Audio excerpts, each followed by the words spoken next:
Hello and welcome to Kids Heaven Public School online classes. Now, we are now going to learn about grid computing. Now, this is under our subject of computer science and this is for class 11. Okay, so grid computing. Let us understand what it is. A grid computer, a grid is a computer network of geographically dispersed and heterogeneous computational resources as shown in figure 3.13. Unlike cloud, whose primary focus is to provide services, a grid is a more application specific and creates a sense of a virtual supercomputer with an enormous processing power and storage. Okay, so grid computing में क्या होता है? It is a network जिसमें बहुत सारे computers होते हैं and ये सभी कंप्यूटर्स आपस में इंफॉर्मेशन शेयर करते हैं. ठीक है, अगर कंप्यूटर ए है तो कंप्यूटर ए की इंफॉर्मेशन कंप्यूटर बी भी एक्सेस करता है एंड कंप्यूटर बी की इंफॉर्मेशन कंप्यूटर ए भी एक्सेस करता है. इसी तरह जितने भी हमारे उसमें रिसोर्सेज ऐड होते हैं उस नेटवर्क में, वो सभी आपस में सारी इंफॉर्मेशन शेयर करते हैं. ठीक है, अब आप एग्जाम्पल देखें. Look at this figure 3.13. This is our grid management resource system. Okay, we have a printer, we have a smartphone, a laptop.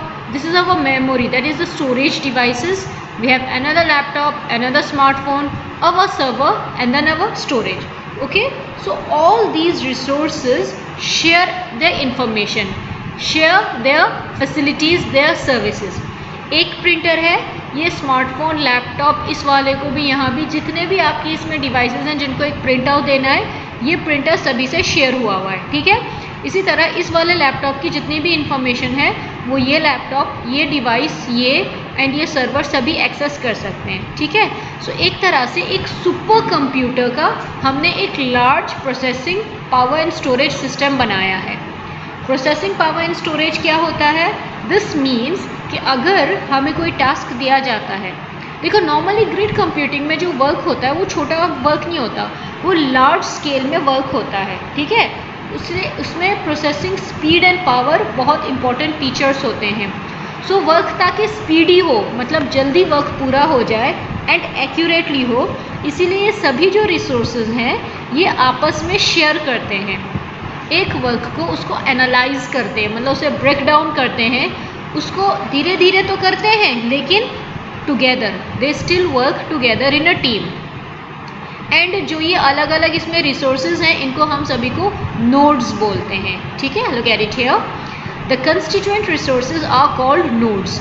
जो रिसोर्सेज हैं हम उन्हें नोड्स के नाम से कहते हैं. These different nodes temporarily come together to solve a single large task and to reach a common goal. Okay, so एक काफ़ी लार्ज टास्क होता है, लार्ज वर्क होता है जिसमें बहुत ज़्यादा डेटा होता है, large amount of data use होता है, तभी ये सारे आपस में साथ टुगेदर वर्क करते हैं ताकि सही रिजल्ट निकले.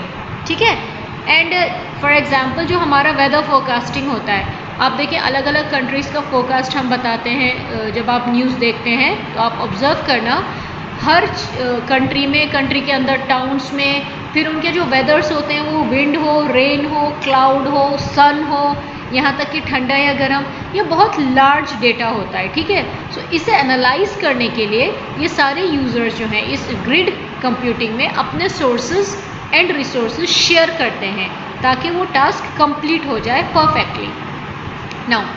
Nowadays, countless computational nodes ranging from handheld mobile devices to personal computers and workstations are connected to LAN or internet. Therefore, it is economically feasible to reuse or utilize their resources like memory as well as processing power. So, computational nodes जो होते हैं, मतलब कि जो हम users अपने resources share कर सकते हैं, वो हमारे handheld, हमारे हाथों में जो हमारे मोबाइल डिवाइसेस हैं वो भी हो सकते हैं, हमारे personal computers and work stations जो हैं वो भी हो सकते हैं, जो कि एक लैन से, that is a local area network और इंटरनेट से कनेक्टेड होते हैं. ठीक है, अब आपस में मेमोरी भी शेयर होती है एंड प्रोसेसिंग पावर भी शेयर होती है. इससे क्या होता है, इसका फ़ायदा ये होता है कि जो कॉस्ट होती है ना वो कम हो जाती है. अब देखिए जब आपस में रिसोर्सेज शेयर होते हैं, अगर किसी कंप्यूटर की मेमोरी स्टोरेज 150 GB है एंड मेरे मोबाइल फ़ोन में जो मैं यूज़ कर रही हूँ, जो मैं एप्लीकेशन रन करना चाहती हूँ, I have only 50 GB, so I can share that application on that other system that has a large memory. ठीक है, सो इस तरह से स्टोरेज को भी हम शेयर कर सकते हैं and without having to spend and buy another storage device, आपस में रिसोर्सेज शेयर करके वर्क कंप्लीट कर सकते हैं।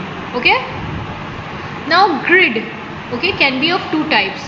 We have the data grid, which is used to manage large and distributed data having required multi-user access, and CPU or processor grid, where processing is moved from one PC to another as needed, or a large task is divided into subtasks and divided to virtual nodes for parallel processing.